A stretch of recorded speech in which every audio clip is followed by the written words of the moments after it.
Hey, everybody. Whitney here with a Divine Feminine solo episode.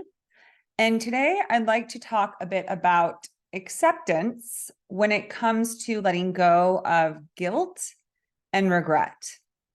This ties into a Divine Feminine solo episode I did and released a few weeks back, which was on forgiveness. And forgiveness got me thinking more about forgiveness of the self. In that episode, I spoke more about when we are feeling tension or disconnect from others and how to release anger and resentment, because that can build up. But there's also feelings towards ourselves or to certain situations that don't have to do with anybody else but us. And sometimes those are even harder to let go of, especially if it feels like we made a choice or decision or took a direction in our life or did something, or that something happened to us that if only we had chosen differently, things could have been different. And that can create this very deep held feeling that we changed things for the worst, that we might have ruined something for ourselves, that we might have changed the fate and course of our lives, right? And we can't take it back.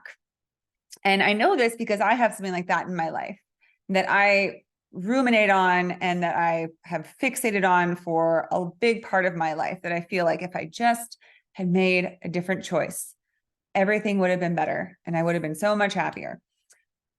The problem with this kind of thinking, let's start with that. What's the problem with holding on to guilt and resentment?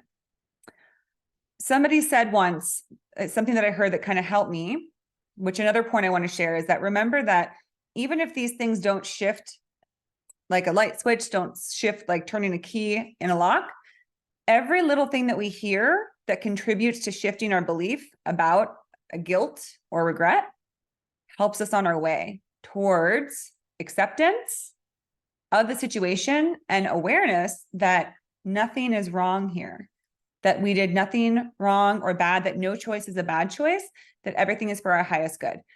This probably echoes a lot of sentiments and ideas that I've shared in earlier episodes because it's a frequent occurrence, yet I wanted to really hone down on this.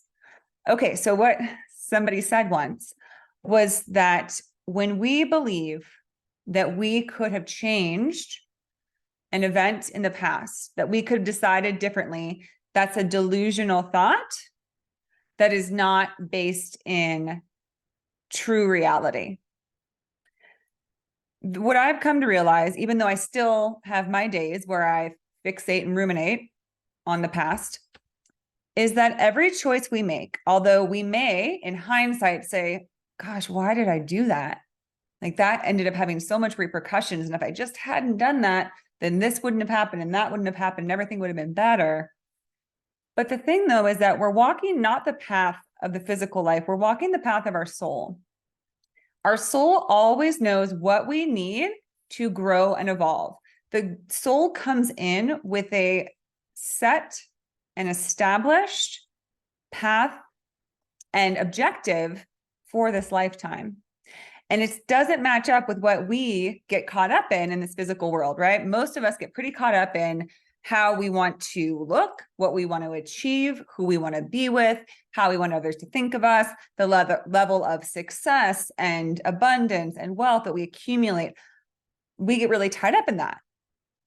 Do you think that the soul, when it came in, said, I'm going to go down into earth. I'm going to go take a little sojourn on the earth plane so I can get rich and get that mansion on the ocean? No, the soul only knows about feelings.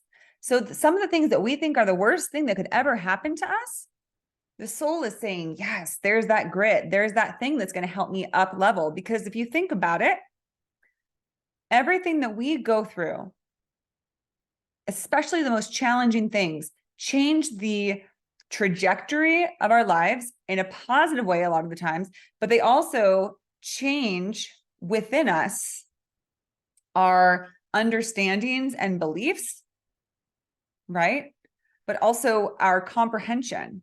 We level up. I just had a wonderful guest, Lori Morse, on the show, and she talks a lot about grief. And that also inspired me to do this episode, where she said that even what we perceive to be the worst thing that could ever happen is often a big developmental turning point for us to really expand and open our minds. She said that grief really breaks you open, right? In ways that you might have been stuck, in ways that you might have been closed off to greater understanding, greater wisdom, which again is the only thing that the soul cares about. The soul is not concerned with material things. Ooh, this led me to get a lot more followers. Oh, this led me to look a lot better. Oh, this gave me a lot more money. The soul could care less. What the soul cares about is what helps you expand your conscious awareness of the full scope picture. In reality, the full ultimate scope picture is infinite and can only be comprehended by the highest source. But we're always working our way back towards higher and greater, more expansive understanding of life, of the universe, of ourselves. We cannot do that without some adversity. We can't do that without something so jarring to our systems, a perceived mistake, a perceived accident, a perceived wrong choice. Those are some of the greatest things that switch things in our brain, that if things were going tried and true and just fine, we'd never have broken open that. We'd stay at this one level. We did not come here to stay at one level.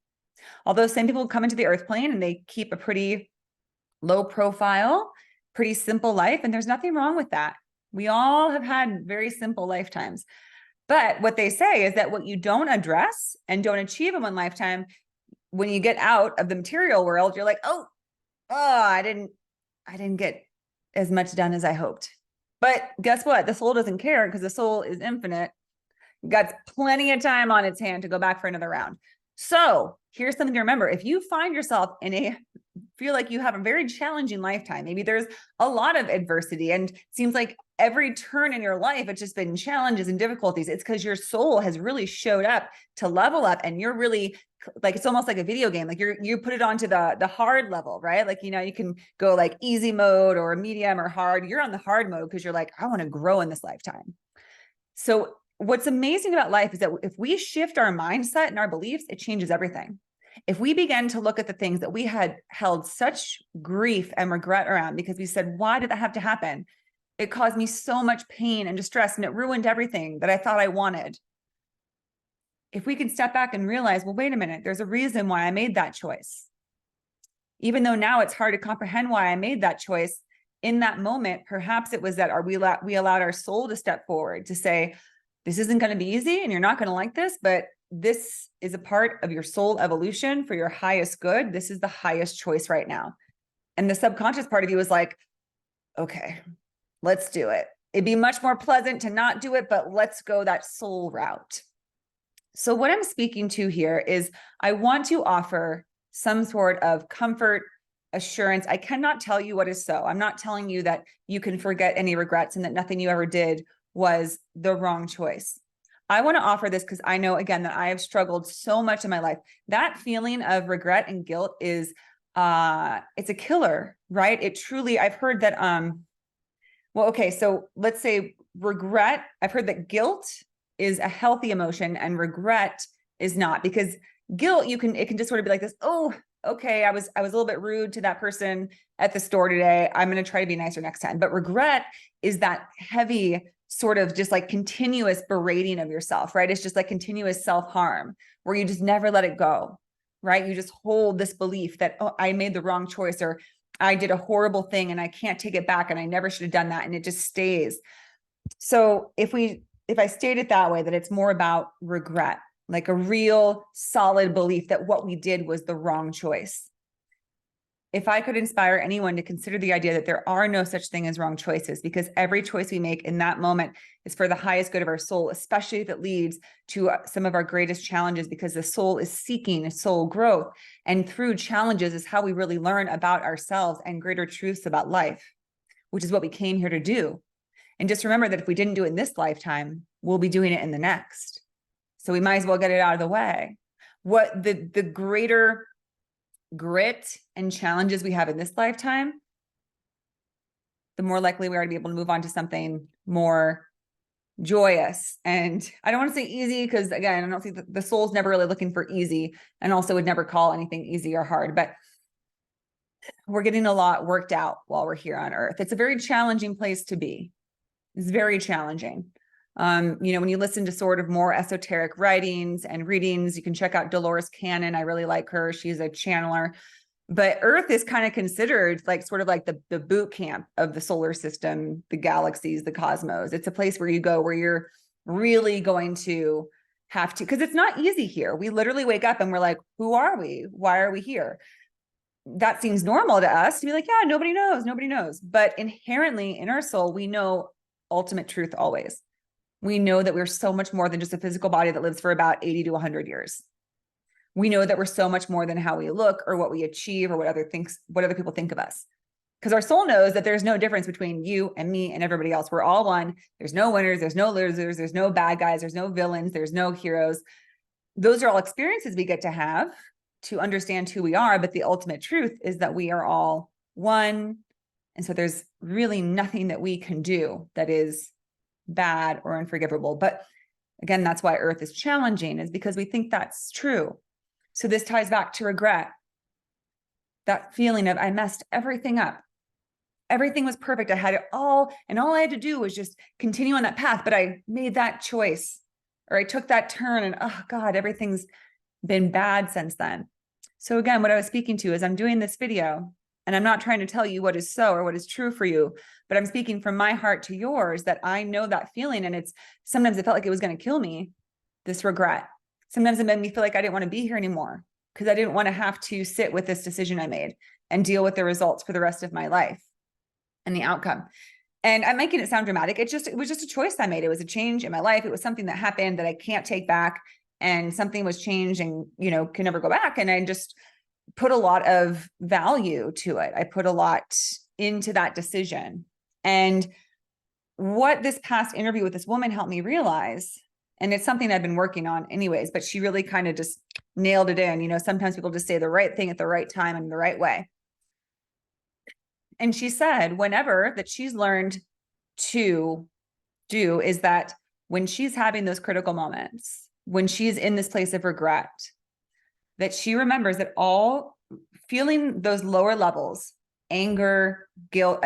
I did an episode about anger is healthy. I'm not saying these things are bad. They're part of human experience. Yet when we spend too much time in them, they can be overrun. They can be too much. They can start to do a disservice to us. We've learned, we're just going around and we're not learning from it. So that when she felt in those lower energies, it's because you're disconnected. You're forgetting who you are. Again, we come to Earth. It's very hard. We think that we just show up here and we're spit out into the world, and we immediately get impressions about what people think of us, and that life is scary and life is hard, and that people are out to get us, and we might not be accepted. We might be rejected, that who we are might not be okay, that we might not be lovable. All these things are scary. So we hang on to certain things, right? So that's why when we sometimes make decisions that lead to what feels like less love, less opportunity, less value of ourselves, that we feel this, oh gosh, like how could I have done that? This is the most important thing, because we are led to believe that on this planet, because we come here and forget our true origin and essence. So what do we do when we're stuck in the illusion? We have to connect with the truth. We have to disconnect from the illusion and remember what is the ultimate truth. Connection with whatever you want to call it, whether it's life itself, God, source, your higher self, a higher power. And remember that in the ultimate reality, there is no good or bad. There is no loss or gain. There's no attachments. It's just the glorious experience of now. Every single moment happening simultaneously, all at once, a beautiful, exquisite mosaic of experiences. But we have the gift of playing it out, right? I know life is hard, but if you take a step back, it's also a lot of fun, right? We don't know what each day is going to bring. We think that, every new person we meet and everything is just happenstance and just luck and change. Ultimately, the idea is that the soul chooses our exact experiences and the people that come into our lives, and that most people we meet are souls we've done before, that we literally made agreements with before we came in here. Almost like if you're doing like a little skit or something. And you're like, okay, so you're going to be the bad guy and you're going to like make me hurt my feelings. And you're going to have to teach me a lesson about finding my own self-confidence and courage. And then we'll call it a day. That's sort of the idea about what we're doing here. So when we're feeling disconnected and too caught up in, they call it the Maya, the mirage, the illusion, we get to our higher source. We remember, which can be thought of as we become a part of the whole again. We remember, become a member again of the greater whole. And we remember any small choice I've made in this lifetime that I feel impacted me negatively, that I feel regret around, was a part of my highest choice, and it does not change who I fundamentally am. It can never touch my true soul essence. It can never impair my soul's experience in this lifetime, because any which way you go in this lifetime is a part of your soul growth. So there are no wrong choices, no matter how we might judge them as human physical beings, right?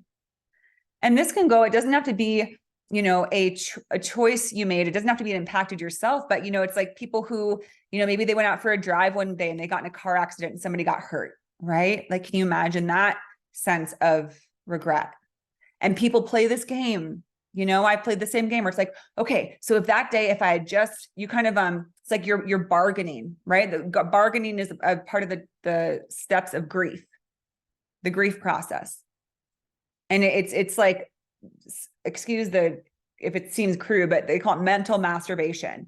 There's no point in it. We cannot change the past. We cannot. But I've done that before where I'm like, okay, if I had just woken up that day and not done this and not done that, then this thing would have never happened. And it feels somehow satisfying in the moment, the same way that like stalking an ex feels good in the moment, but like isn't really for our highest good.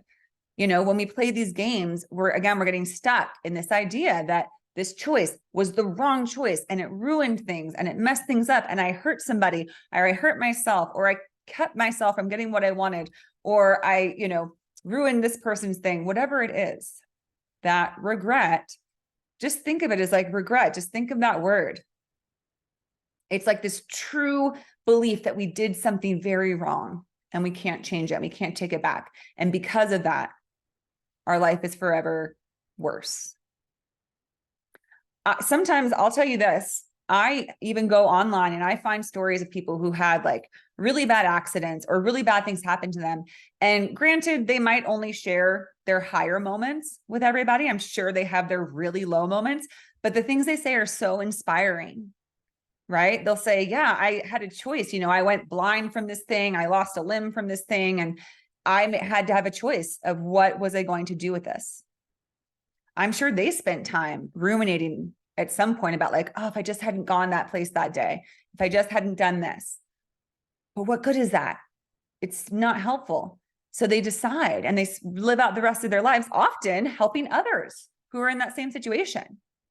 And this is also another key to getting over regret, is remembering that if you strip away your titles and how you look and your physical presentation, the only thing that you can never take away is your heart. I mean, not your literal heart. You can have a heart transplant if you want to, need it. I'm saying your heart essence, your soul, right? Your heart center, you're the core of your being, your essence, which is that which gives and receives love, which love is just the energy of the universe. It's life itself. That's the only thing that ever matters. And you don't have to have anything in particular to do that. And that's the sense that I tap into when I'm deep in my regret, stuck in my own shit and thinking, you know, starting to fantasize about life would be like if I'd made a different choice. And I bring myself back and I say, is this honoring yourself? No, not at all. This is actually dishonoring and criticizing who I am. It's saying, oh, how my life is now, I wish I didn't have it. I wish I had a different life. And then I fantasize about my different life if I had made different choices. I fantasize about going back in time and changing things and doing everything different.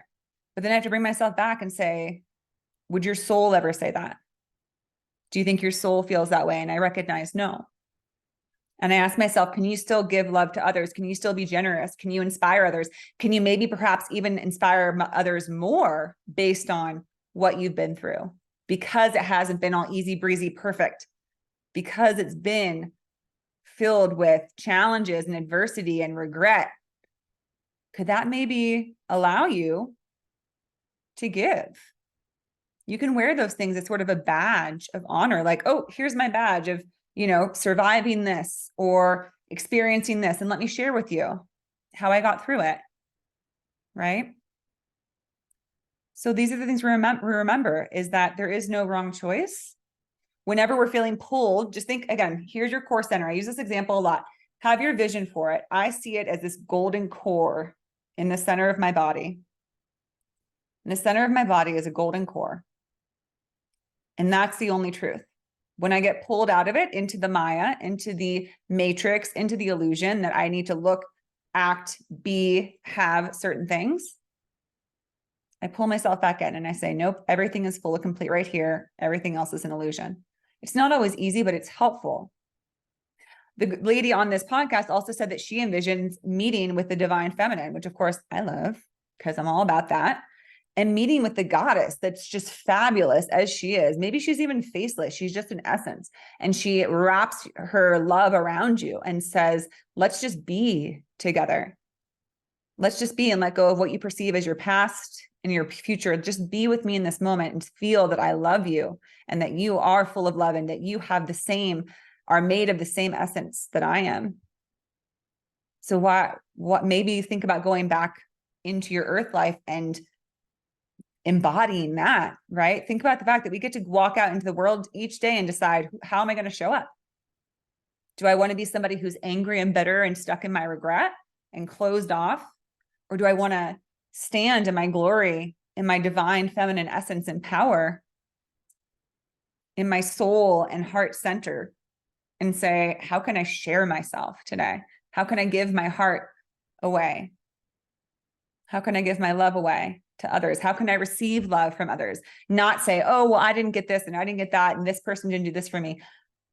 How can I be open to receiving love and giving love and feeling good about who I am? It feels so much better to start to celebrate yourself, to turn off that dial, that button that says, yeah, things are pretty good, but I lost this person that I really loved and they rejected me. So I feel I'll never be as happy as I could have been if we worked out. Or I made this choice and it changed everything. So I'll never be as happy as I would have. Is that true? I've said that a lot on the show. You have to ask yourself, is that true? If you take a deeper look, do you really think that if you'd made a different choice that you'd just instantly be happy? Do you really think if you're still with that person, you'd be instantly happy? The question is, were you happy before? Perhaps, but oftentimes the answer is no. Sometimes it's just the act and experience of losing something that allows us to think, oof, if I just had it. Losing something or maybe not even having it in the first place that makes us think, I could feel whole and complete if I had it, right? So we connect. When we're getting pulled in, and this of course applies to so many things, right? But this I want to focus on regret because this has been heavy on my mind and heavy on my heart and in my life experience recently. And it's brutal and I don't want to do it anymore. So as I've spoken to a lot on this show, I speak of that which I'm needing to learn myself. That's where I'm at in my journey. Maybe one day I'll feel more like I've summited the mountain a bit, but right now I'm right here with most of you. A lot of you are probably even more far along than I am. So probably some people listening are like, I don't really have any regrets. Awesome. That's fantastic. I do believe that people have different baselines, right? Some people are beautiful and really talented at just letting things go and not ruminating. I have a friend who got in a really, really rough accident about 10 years ago. She almost died. And I have never once heard her complain about the repercussions of that or that happened to her. Never once. That inspires me all the time because things happen to me and I can't let it go. So I think we all have different baselines. So this might not be yours, but this is for those who have that regret in their heart that sits heavy in them, that they keep coming back to, that seems to haunt them. That's the word I'd like to use because that's how I felt lately. I feel like my regret haunts me. It won't let me go. But the truth is that a ghost can only affect you if you let it. Just like the devil on your shoulder. The devil loves when you engage with him and you believe what he tells you. When you're like, fuck off, dude, you know what you're talking about. You have no, he's siphoning your energy. There's not an actual devil, I personally don't believe, but the devil energy is just that thing that wants to pull you into doubting yourself and into conditional mindsets, right? The opposite of being connected with source is conditional, where you're like, well, if I had done this, I would have this. If I was like this, I would be happy, whatever it is.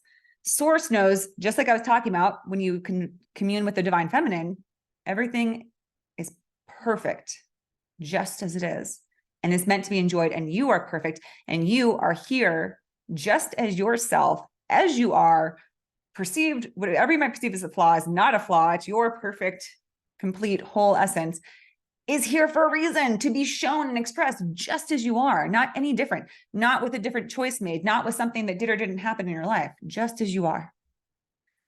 So if you feel haunted by regret, the first step is just identifying and saying, okay, I just want to sit with this awareness that I don't know how to let this go.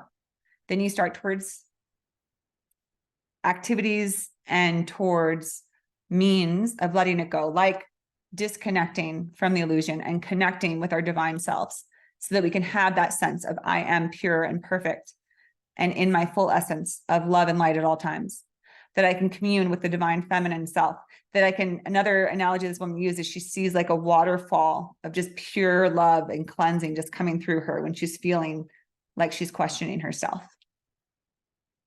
And then knowing that you don't need anything right in this moment. If you are breathing, if you have air to breathe, if you are present in this world, you can be a source of love.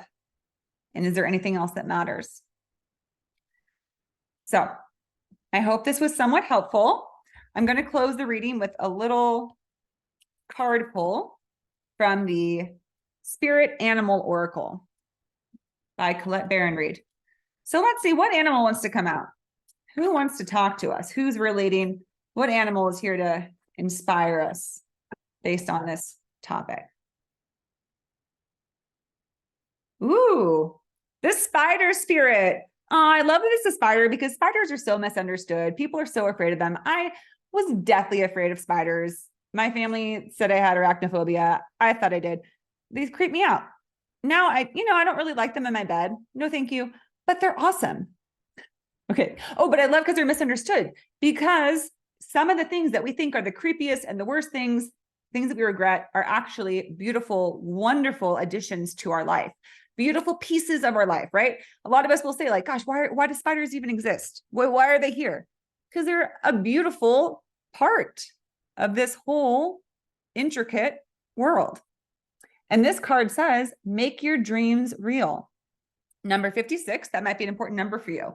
So think about that. How can you make your dreams real if you're living in the past? That's the other problem about regret. It keeps you're not regretful about the future. You can be anxious. You can be a lot of things about the future. That's another episode.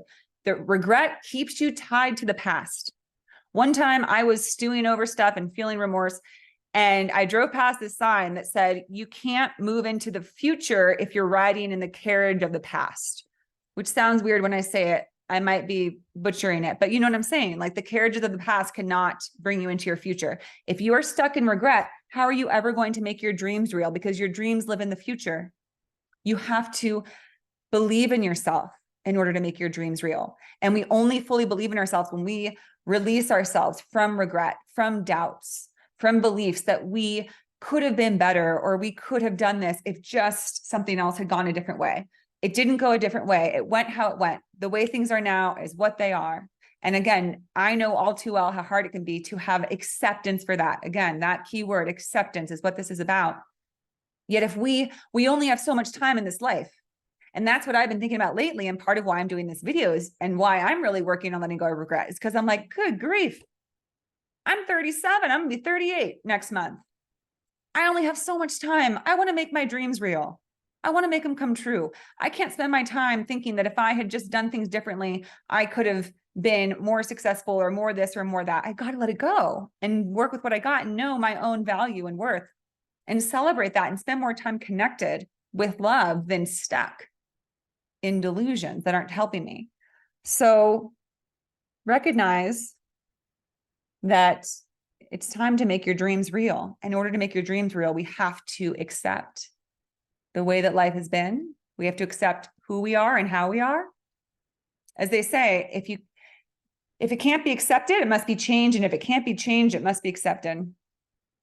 So those things we cannot change, which includes the past, we must accept it so we can release ourselves. Because when you release, you're basically surrendering. And it's almost like, think of it as a heart opener, right? That's another little take home for anybody. Start practicing heart opening exercises.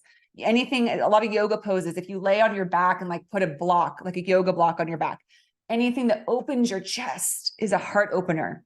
And it literally helps you feel almost, this is so silly, but I use this phrase and encouragement a lot, is like, think of yourself as a Care Bear. Remember that show? It was a great show. I loved it when I was a kid. It's so sweet. And they would open their chest and they would have this beam of light that was love.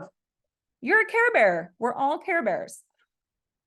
But if we're closed off because we have our head down and we're sulking and we're hunched over because we're living in regret, we can't let our light shine. We can't make our dreams come true. We can't show that glorious heart light out into the world. So we forgive ourselves. We accept everything just as it is, because everything just as it is got us to where we are today. And then we really get to have fun because we take off the chains and the shackles that have been holding us back. All right, everybody. I hope that was helpful. Have a beautiful day and thank you for listening.